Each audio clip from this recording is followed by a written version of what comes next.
This is Courtney. I play McKenna Ali, your favorite Loxodon. Well, let's be honest, your favorite character. I want to thank you for joining us on this adventure. Starlight has taken a lot of love from all four of us, and from the bottom of our hearts, we are so thankful. Every review, every subscribe, every Patreon subscriber, or in any way that you give back to Starlight means the world to us. And in case you didn't know, each rating or review helps reveal our podcast for those finding new podcasts and adventures to go on. I truly hope you enjoy the venture ahead. Until next time, see you later, Spacers. You ever get tired of drawing maps and having your players ruin your hard work by teleporting away? Or using Charm Creature to avoid that glorious boss battle set in that laboriously crayon-drawn map? Yeah, me too. Well, that's my problem no more. Starlight maps and battle mats are now sponsored by the beautiful artwork of Loki battle mats. From lavish palaces to cold alien caverns, they have a solution for everything. The maps come in big books that are easily transported, can be drawn on with erase markers, and immerse the players with a stunning reality. They'll forget they aren't actually standing by that pool of lava. And battle mats are only the beginning of what Loki has to offer. Want to know more? Go check them out. Or stop by our YouTube to see what they have to offer. Now, let's roll.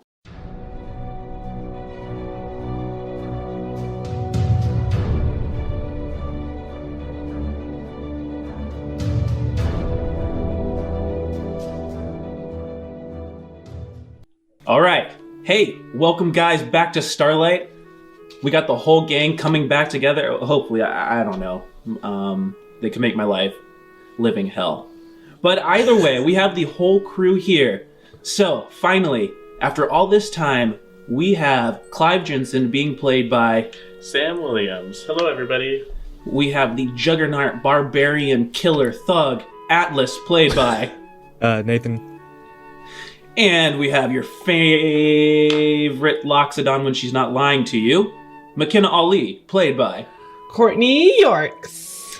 Guys, thanks for tuning in. You have made the past few months of Starlight, being with us through the learning curve, being with us to joining us on Patreon, helping us build a community on Discord and our Instagram and Twitter, to now helping us come to a point where we have Loki battle mats as a sponsor. And if you have not seen them, check them out. I don't know what you're doing. Matter of fact, turn off this podcast and go do the No, wait, hold on. Listen to the podcast and then go do that. Seriously. But they make beautiful mats. And if you want to learn more, head over to our YouTube channel. That is literally just Starlight. And you will be able to see a review, and then just keep an eye out for some fun little blurbs we're going to do about that. And so, with that, does anyone have any announcements, anything to say? I just thought I should let Clive and Atlas know McKenna has adopted a child. Just wanted to put that out there now. Right. Well, I'm sure Clive's going to have some words about that when the time comes. Yeah. Wait till you see who the child is. Cue the crickets. No. And with that, let's jump in to these episodes of Starlight. Neuralink, would you please mind accessing memories? Accessing. Having gone 3 different directions, the Spacers all recover, reflect, and postulate on their 3 recent adventures.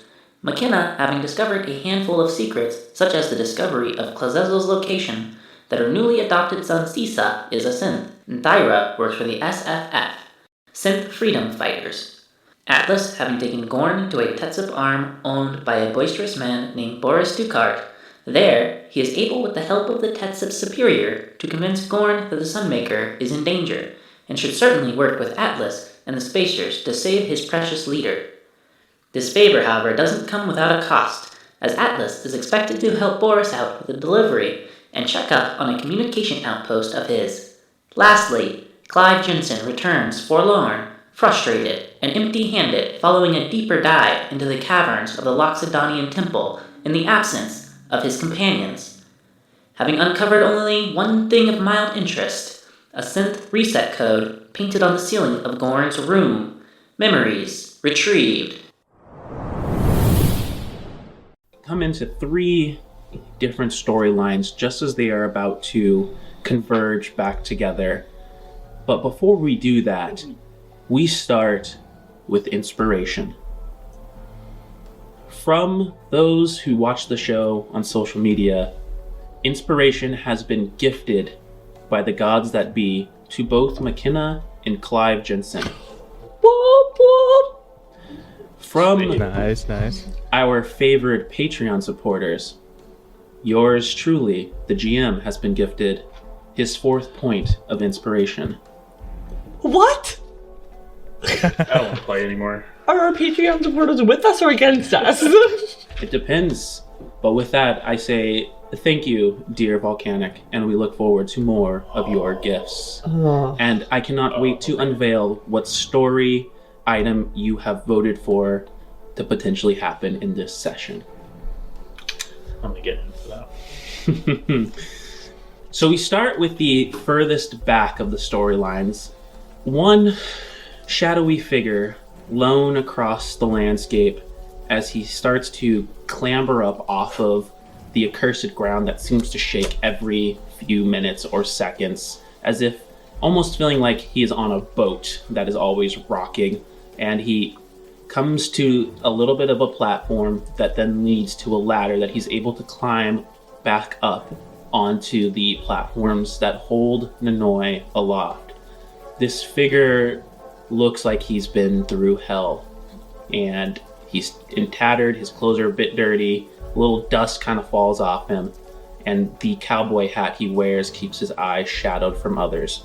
It is the wee hours of the morning, Clive Jensen, and I have but one question to ask you.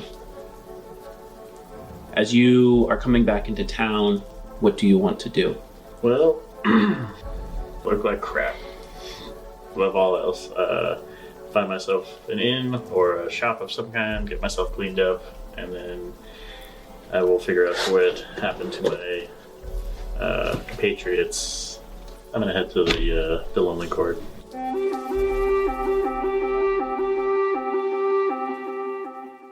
I want you to go ahead and roll a perception roll for me. 7. You continue making your way there, and there is the faintest hint of burning metal and rubber that seems to just kind of be in the vicinity. The closer you get, you smell engine fluid that you would know this from having worked on various ships, and you kind of push your way through some of the buildings. There is, again, that light rain and like some faint flickers of like LED lights, but you're mostly pushing it into a residential district. There is the sound that you hear before you even get to this opening of a water fountain, but you push through to see the last bits of what must have once been a huge fire or wreckage of a vehicle being cleaned up by a team of city workers. They all look unhappy, disgruntled, and they obviously did not want to get up this early or late in the evening to clean up someone's accident. How much of the vehicle is still present? Go ahead and make a perception roll. I want to see if I recognize it. 20, unnatural 20. You just make out the very, very few bits of letters that weren't burnt away, and it looks like it's police. And you put it together, police. And you watch as one of the people in like a white outfit with their kind of face covered goes up to what looks like the last bits of this engine core that they're pulling out. And as they're extracting, he watches they extract this like half broken javelin. Throw it to the side with a kink, kink, kink, kink. They pay you no mind. Just kind of look at you. Hey, hello there. Huh. What's going on here? What happened here? I just got back into town. I just walked in and started smelling what was smelling like burning fuel, and was curious. What's going on? It's, no good doers. Two people, like a woman, and they say it's an acer, attacked two police officers. They tried to say they were on vacation, but just terrorists. They don't care about peons like us having to clean up their mess. Do you have any idea what might have happened to those two, or where they might have gone after? They were arrested. Mm-hmm. Have any idea where they were taken? He steps back, and you can just see like these just walnut eyes through like these goggles of the mask. Points in the direction just out, kind of more to the east part of town. The detention center for protectorates. That way, for sure. Alrighty, well, is there anything else going on in town? Like I said, I just got back in and just kind of moseying around, and was wondering if there's anything else going on, or... Make a charisma roll. 6. The person just kind of shrugs. You heard about the attack.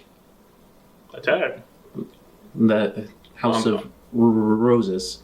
Oh, yeah, I did hear about that. That is unfortunate for all those people. Hopefully the survivors are doing all right.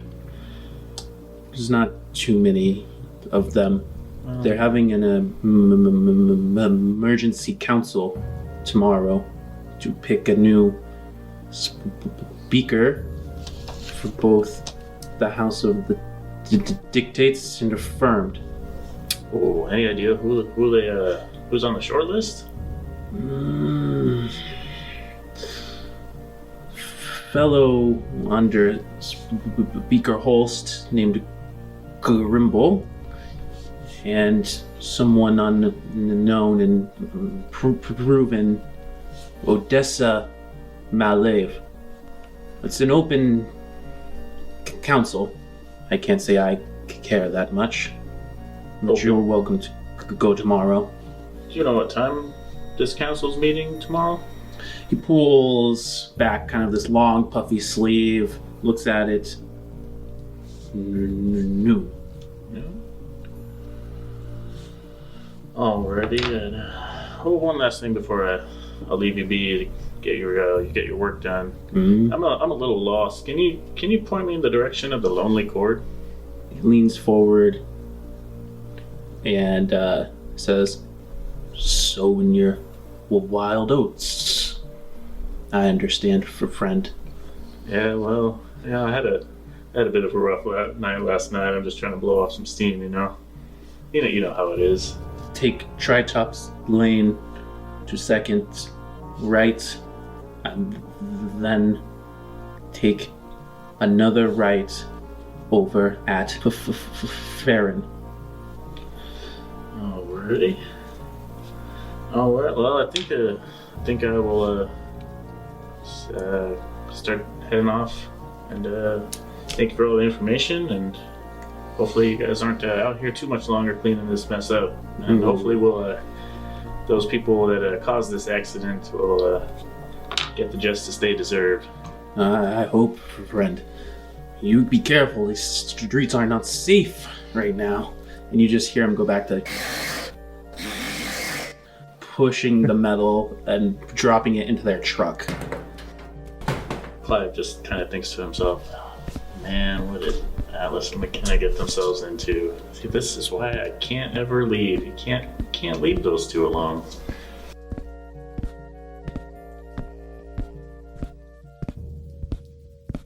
You make your way unhindered to the Lonely Cord, and it is just as dingy as the first time you saw it, but now it has like kind of like these like small screens of both like all the things that they offer, as well as some lewd dancing that's going on, and you come to the front and you see the same robot trio. Welcome to the Lonely Chord. Yeah, you don't need to give me the whole spiel. You go to open the door is locked as it would be. The bots turn, they catch on to your speech, and the pattern changes. Are you looking for a room, handsome sir? I am looking for a room, but for myself. I'm staying alone tonight. No company intended. No, not tonight. They hold up this kind of wrist, and you can see like a little bit of like a contraption on there. 75 credits.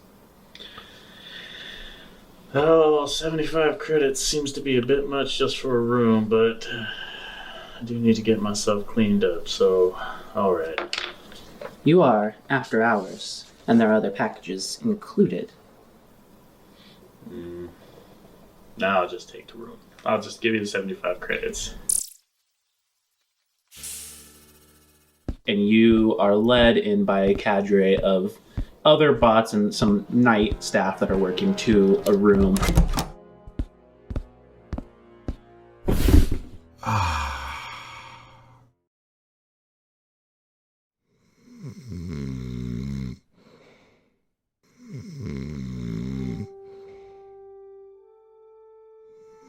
Your dreams are of the dark place.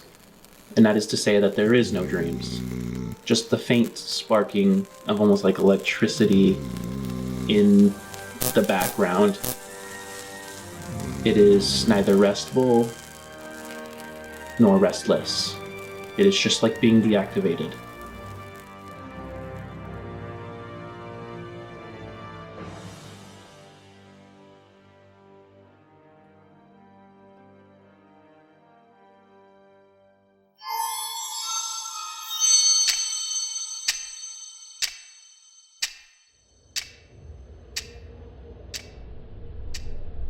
Atlas, who is a day ahead at the moment.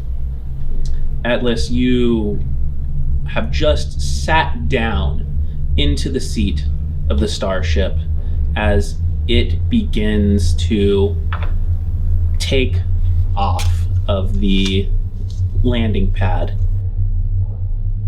McKenna, you watch as the hatch to the starship across the way starts to close and the starship slowly starts to rise.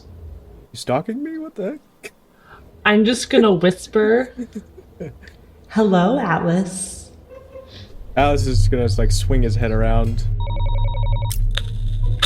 Alice, over. This is McKenna Ali. Are you there? Yes, what do you want? I see you just got into a ship. Where might you be headed? How do you know I got in a ship? Oh, I'm watching you. I'm watching you take off right now. Oh, there you go. Yep. At this point, he's about 40 feet in the air. Atlas, you look over. Gorn is starting to turn the ship back in the direction of the sky lane to eventually where he can get to the point where he can freely pilot back to Nanoi. And he looks at you. Any chance you might be going to Nanoi? Alright, Alice will look over to Gorn. Remember that Loxodon was talking about? She's actually here. If we wanted to stop by and we can have that handled. Here? Yeah, I didn't know either. You travel with strange friends. I could agree with you on that one. Deception will be of the utmost prudence, Atlas. When we get the betrayer and we use her, then we will be free to dispose of her. Yes, once we can get the sun... Once we can rescue the Sunmaker, then I'll have that handled.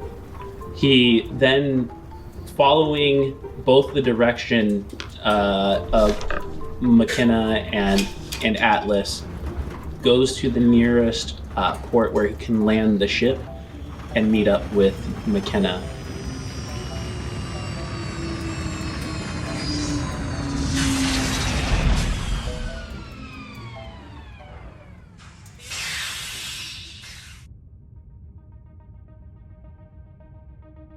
Now, in the interim, as the ship starts to come down into one of these bays, waiting for McKenna, he unclips the seatbelt, looks over at you, and you can see that there's a little bit of anxiety at the idea of seeing a member of the Naguvanites, and you can see he's kind of holding his weapon just a little bit closer, but he's again following your lead, leans in. The Sunmaker left me with a way to contact him.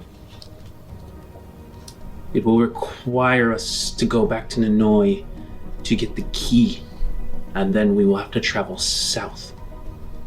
What is that key that we're looking for? We are not looking for a key. It was entrusted to me by my dear Sunmaker. It will open the doors to the ship, the Maliki. And it is at that moment that there is a familiar... You look kind of out the window and you can see McKenna out there. Thirstein is just slightly behind you. He's massaging kind of the beard of his, and he looks at you as you are outside the ship, looking in, waiting for them to lower the hatch, and he says, So he did escape. I'm glad that worked. Yes, Thirstein, you have been an incredible caretaker of us. Of course I've been incredible. I do my job well. You do. Would you like to come? Well, it's better than paying for a ticket. It is, yes. And Cisa's nearby. Thirstein, you left our son? Of course I left our son. He's not our son! He's my son! His usefulness is outlived at the moment. So we're just gonna leave him? As you know, I have people here who will see to him until the job is done. When the job is done, he is yours. Is he gonna stay under the whole time? Do you want him to run away after he realizes your charm is up? No. And they both kind of cut off and look right back up at you and Gorn. Thirstein, you're a great father. Thank you for ensuring he's taken care of. And I'm gonna get on the ship. Thirstein follows up as McKenna reunites with you, Atlas. I've given you the biggest hug! Atlas, it's so good to see you! McKenna just comes, just full-on elephant. Her trunk wraps around the backside of you. You try to back away, but Goran's right there who kind of like stops you. You kind of stumble, he falls to the ground a little bit. As you guys and I see embrace. Gorn, and I like, what is he doing here? He was shooting at you, Atlas, and I'm really confused. It was just a misunderstanding. We're on the same page now. To clarify, misunderstandings don't typically end with you almost dead. So I'm a little confused as to why you're in a ship with him. I'm gonna need you to explain the misunderstanding. I'm a little confused myself. And I'm actually I'm pretty close to Thirstein and kind of really concerned. Basically, we have a deal to save the Sunmaker. Yeah, Atlas, Save the Sunmaker. I just want, yeah, but you've also told me your intent with the Sunmaker. Is to save him. You've made very clear that it's not necessarily saving him. I'm trying to protect him from things that he doesn't know about. I want you, Atlas, to go ahead and make a deception roll versus Gorn's insight. I knew I should just let the plane fly away. 14. I'm going to spend one of my inspiration points to make you roll at disadvantage.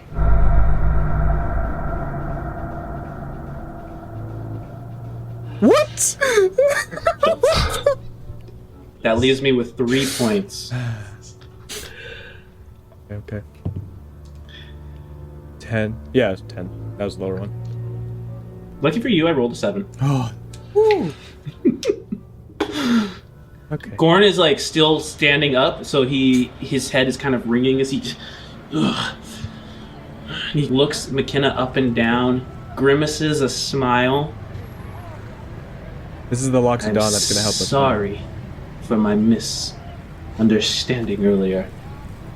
I did not realize you were trying to save the Sunmaker.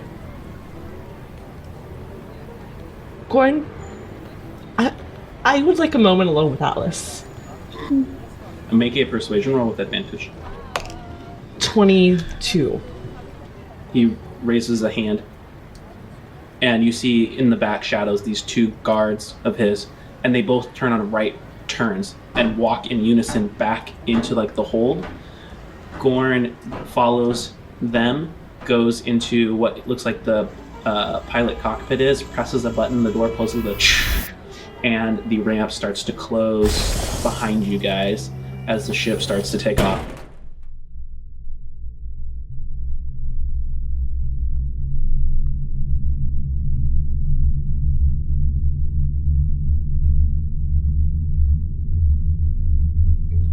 Atlas, please explain how this happened. I have every right to think something very weird happened here. And I want you to know that I am not trusting you at all.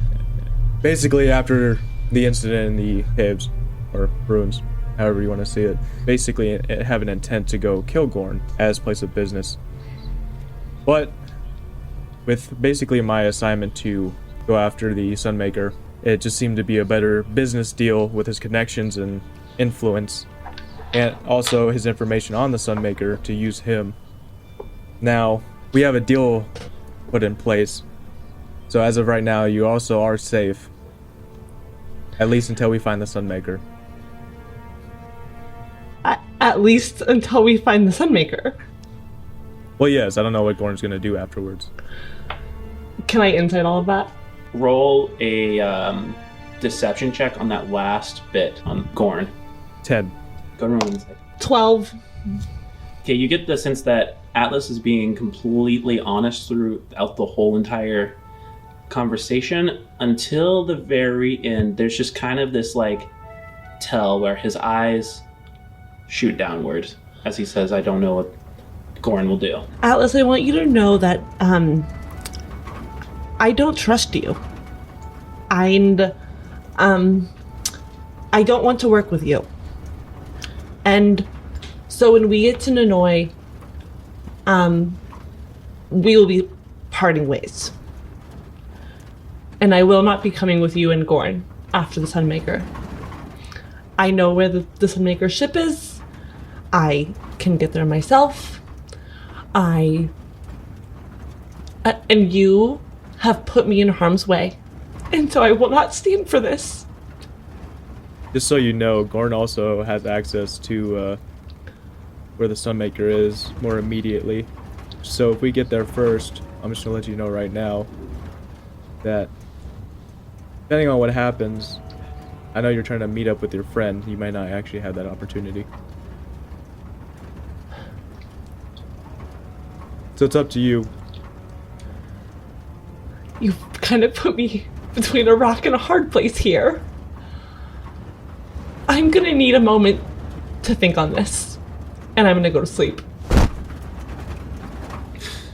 So Thurstein has been listening to this conversation quite a bit, but like he's been really respectful and standing on the far side, as far away as the ship will allow him to. His arms crossed, and he looks forward as McKenna sits down cross-legged and wraps her ears around her head and goes to sleep. Looks at her, looks at you, Atlas. Who are you? The name's Thurstein. Does she always do this? Yeah, for the most part. It's kind of an up and down roller coaster. I've noticed. Getting her to do anything is like parading cats. Yeah. Anyways, the name's Thurstein. So what were you guys doing? What's her, obviously I'm assuming, just kind of like myself and Gorn, there's some sort of deal going on. Obviously people in our line of business probably know that kind of thing. Well, I have nothing to hide. I'm the one who helped spring you from that detention center. Well, I figured that thank you for that.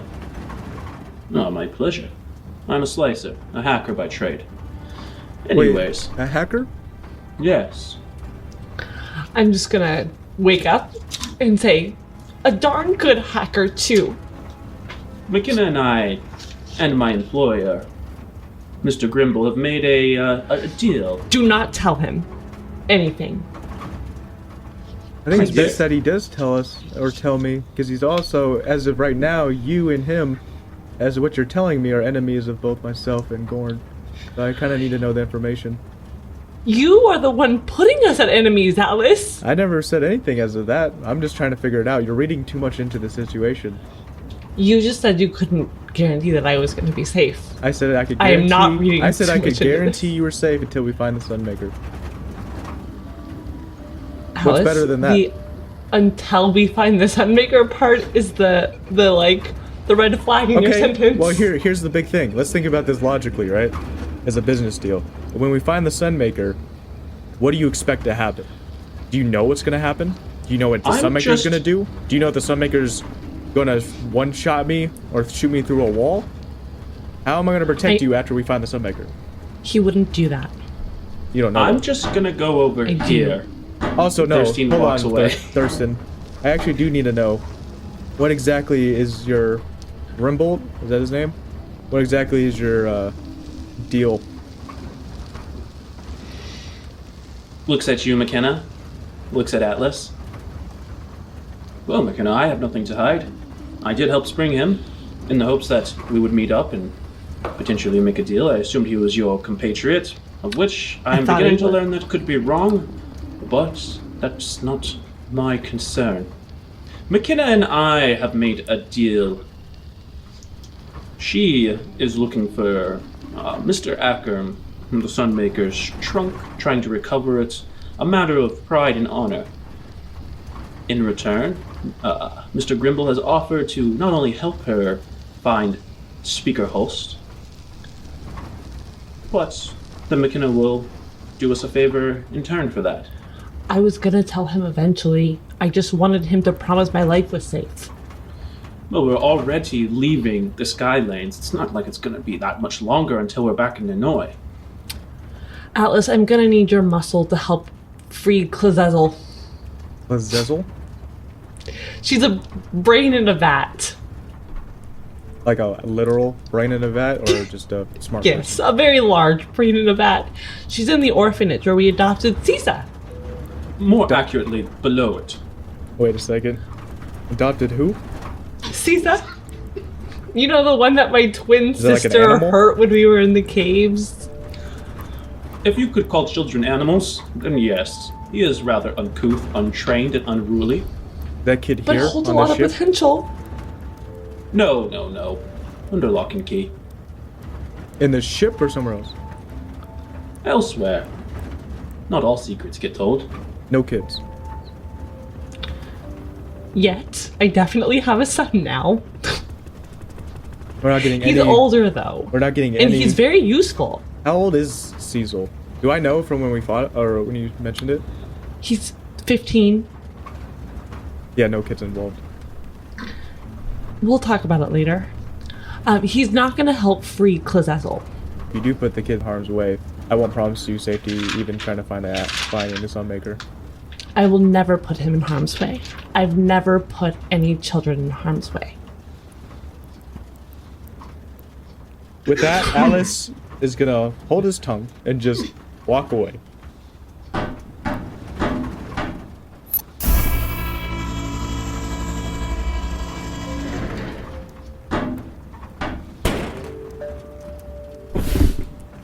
Does she believe it?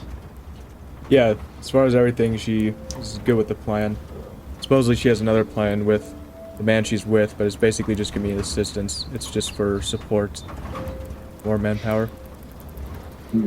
We will be back in the city in a matter of hours.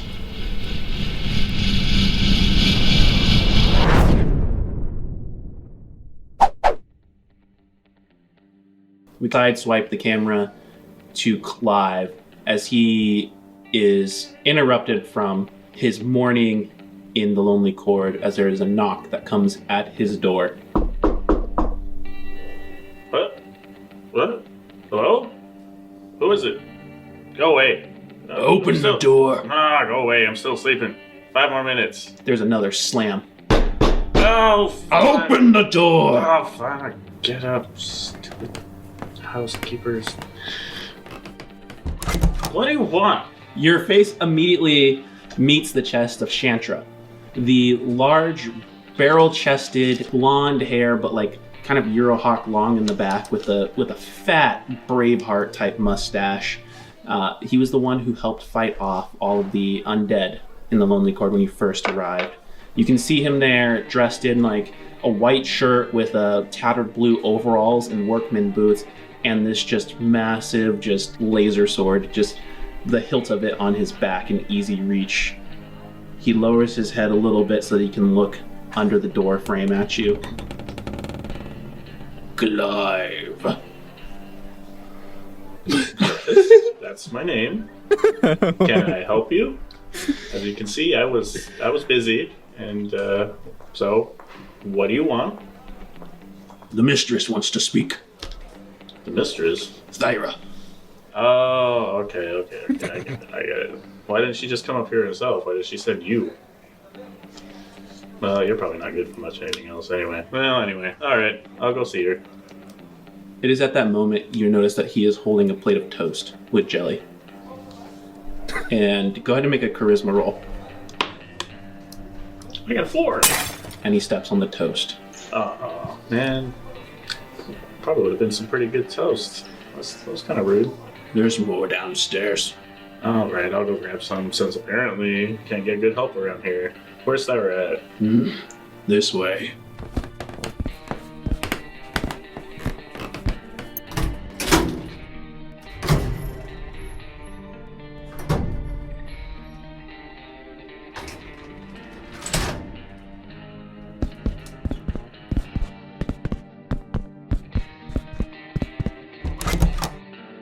You see is in an adjacent room, and she is working at a desk on a bunch of ledger works.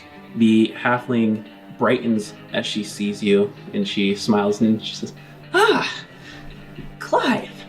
Well, isn't one of my favorite spacers. I noticed that you came back alone.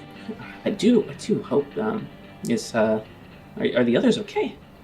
Well, Thyra, to be honest with you, I don't know. We left the temple and kind of went off on our separate ways.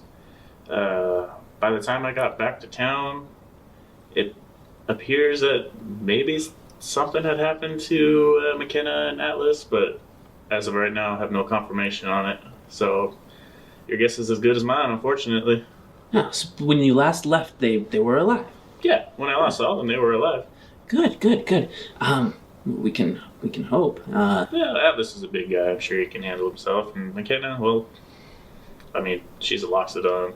Most people don't go around messing with them. Well, the way they fought here in Lonely Court not too long ago is, they can handle themselves. Which leads me to my next question.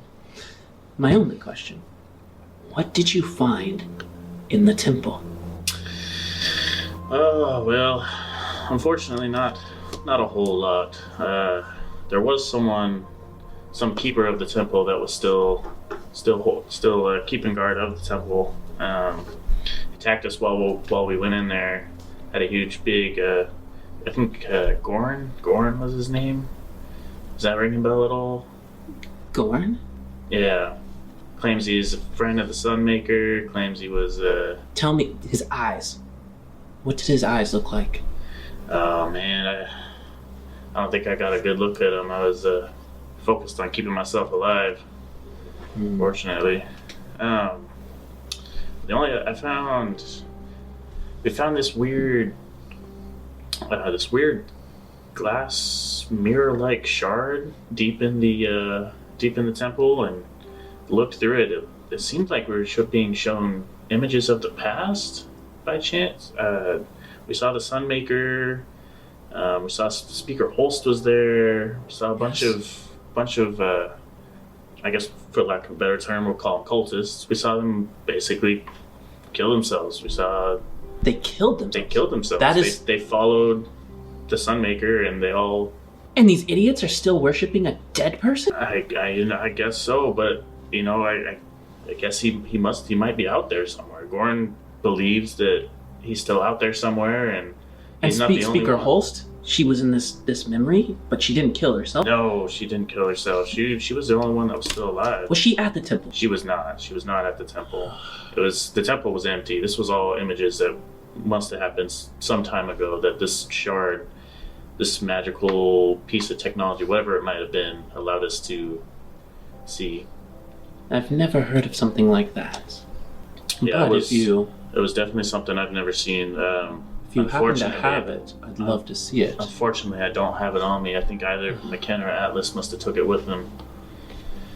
But there was one more thing I found after Atlas and McKenna left. I went back into the temple because I was looking for some information on some of my own personal stuff, and I came across this weird sequence of ones and zeros, and I learned that maybe it's used to reset synths. Is that something that you've ever come across? Show it to me.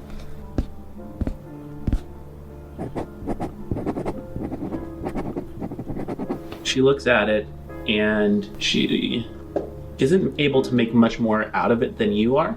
She's able to confirm that it is for sense, but she does say it just doesn't seem, it's not general. This wouldn't work on sense in general. This is something personal, Yeah, written to. seems more specific, more engineered for a specific kind of synth, or maybe a plan that was set in place a long time ago. It was weird though. It was like etched into the temple. So it definitely probably the strangest thing. And how was, you say this, Gorn, how was he getting in and out? That's something I also need to know. How was Speaker Holst getting in and out? How did you guys get in and out? I tried my best and could not figure out the locking mechanism. Well, it's a Loxodonian temple. It turns out that they happen to be the key. It's their trunks. She leans forward and in a low voice, I'm not one to judge too harshly. But McKenna, did you... No, I wouldn't do that. There's no use. It'd be a waste of time, waste of resources. I'm not about it. Yes. Well, we need to make sure that all people are kept safe. Ooh, there is one more thing I should probably mention. After looking through the temple, I was headed back. I was leaving the temple, and I was kind of frustrated. Couldn't find much of what I was looking for. I was by myself. I kind of blew up the entrance. What? You blew up the entrance? Yeah. Oh my. See, I was under the assumption, there's probably nothing else in there. We took the shard. But then I took some of these shrooms too. You want to see? you open the bag and there's just kind of like this like decaying earthy smell, and she... Well, I guess You're those supposed are... to process that right away, Clive. Well, I've been asleep for a long time. I had no... Yep, I guess I'll just... You just keep that. Just keep these. But, yeah, besides that, and then here I am. Well, I am a bit disappointed. Speaker Holst did frequent that temple enough, and I'm not gonna lie, I had hoped that there was a chance that maybe strapping, powerful spacers like yourselves ran into a hostile Grey and took care of her for me, but now I can't even entice her with a trap there. But you couldn't have known. Well, unfortunately, I think we were kind of compromised by when Gorn found us, because, well, he kind of kicked our asses in a bit. So... Well, I shall endeavor to see if I can find this Gorn or find more out about him. But regardless, I am thankful you followed through with what you said you would do, and now it's just a matter of time before my informant, Cisa, returns. He's spending quite a time at his home. He had to rest up quite a bit, so I look forward to also divulging information out of him. But in the meantime, I imagine that he will be reporting in. He's always been free-spirited. Probably no later than the evening. So once he confirms everything you said, I will be good for the credits and a way of passage off of Nanoi. I can't say that I really have much more use for you or your friends other than to say thank you. So, if you don't mind, I do have an emergency council to prepare for. Ooh, actually, I was just about to ask you about that. I was thinking about attending it. Do you know anything about it? Do you know anything about the people on the short list for... Well, I figured I'd help you out with some stuff. You could at least spare me a few bits and pieces of information. ever since Speaker Holst disappeared, and as did quite a few people die from the House of Dictates and the bombing, the list of those who would fall next in line to become Speaker has become quite short, so I believe that will fall to a vote with Grimble. He's an alright fellow. He actually helps me out quite a bit with the bots here and the maintenance thereof. I can't say much bad about him. He's not crazy like Speaker Holst is, that's for sure. But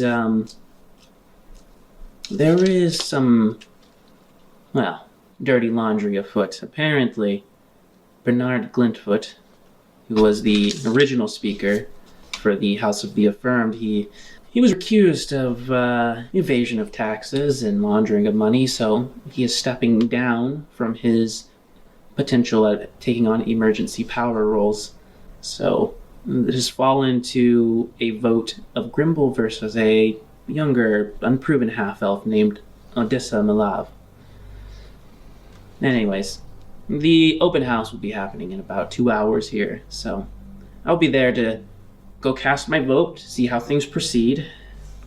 You're welcome to join, but I can't say that as an outsider you will have much way of voting yourselves, but yeah, it's fine if you're interested in such things. All right. You have any more information on Grimble or Odessa, or are you kind of in the dark yourself? I mean, you say you're going to go vote on them, so you must know what you're voting for. I mean, well, I know that Grimble stands on the side of the dictates, which, as we've talked about, I would rather, I say, more closed off to the Federation's prying eyes. Let's just say he's not crazy. I mean, I hire him, for God's sake, to repair my bots and ensure that they are clean and ready for the next customer. And I don't know much about Odessa. I can't speak much about her. I do know that she came here, an off-worlder, probably in her teens. Parents came here seeking refuge, but I have no idea what from or who from. Alrighty. Well, I think that's about all I have then for you, and it seems like you don't have much for me, and you got a pretty busy day on your hands. So I guess I will see myself out, and maybe I will catch you later at the emergency council then. Have a good day, Clive. I'll keep in contact once I have confirmed with Cisa your story.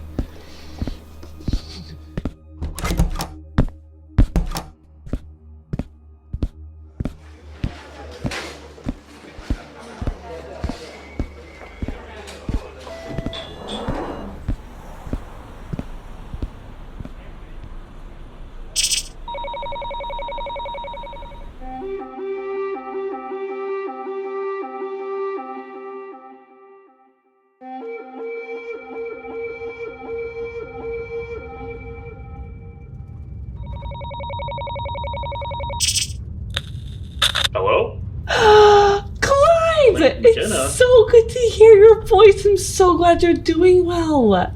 Atlas is here with me too, and don't worry, we haven't killed each other yet. Well, that's definitely a shock, considering I got back to town and it seemed like somebody blew up a police cruiser. Oh, don't worry, my husband helped us get out, and we're Not her safe. husband. Wait a minute. And Not her husband. Clyde, we adopted a beautiful Not her husband. boy. Yeah. Thirstein. He. Thirstein? Yeah. That's her husband. Yeah, you'll Wait, love him. Adopted a boy? What? Yeah, Hold on. we What is adopted. going on here? You'll never believe it. We adopted Sisa. Caesar, Yeah. the little shit that was in the cave with us. Yes, it was a long story, but we ended The up one going that to the you about orphanage. scared into peeing himself. The one thing that you and Atlas should be aware of is that he thinks that it was my twin sister, so we'll just keep going with that. So you adopted him under false pretenses. Well, you know, there's Now- some gray area, but What happened to your first kid, McKenna? Just she was sacrificed. she was sacrificed.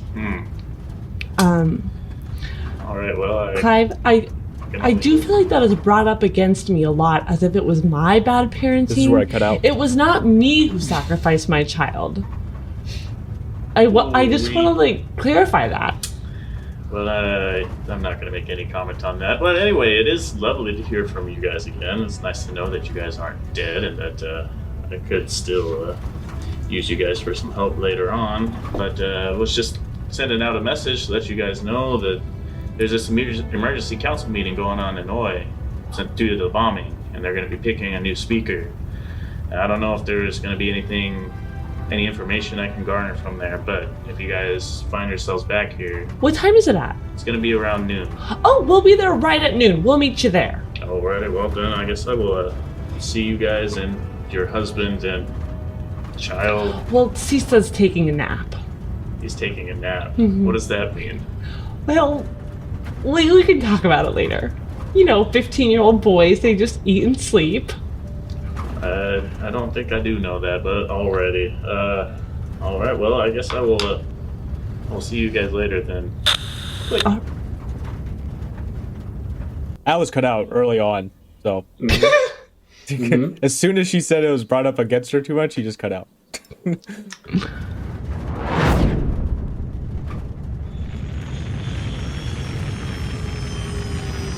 The ship makes its way into Ninoy proper. McKenna, I assume that you put the collar back on. Yes. Okay. Atlas, you watch as McKenna's form changes with this collar. Not her size, but her appearance. Thirstein does the same. Okay. And you guys make your way into Ninoy. Gorn tells you that he is going to go and get the key and that he will meet back up with you following the Emergency Council of Roses, as that is something you bring up that you're going to do. I think I want to follow Gordon. Go ahead and roll a Wait, persuasion roll. whoa. Do I notice that she's trying to follow Gord? Because obviously we're all walking there together. Yeah, so then if I would Gord say goes- that's like pretty obvious. 14. Gorn also notices you following him, of course, and he looks at you and looks at Atlas, and this Hey, McKenna, we're going this way. it's for me. We gotta go meet to up do. with Clive.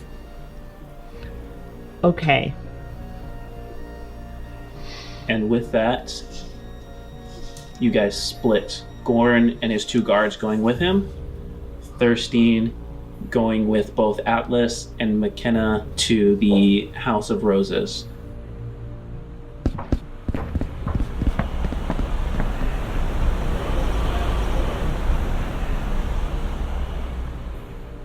You can see that this crowd is starting to build.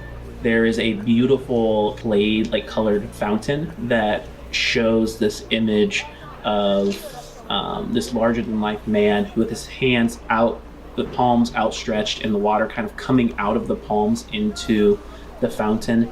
And there is a stage set up in front of it. In the backdrop behind the fountain, you see the House of Roses, and it's a bright, virulent, kind of pinkish green color.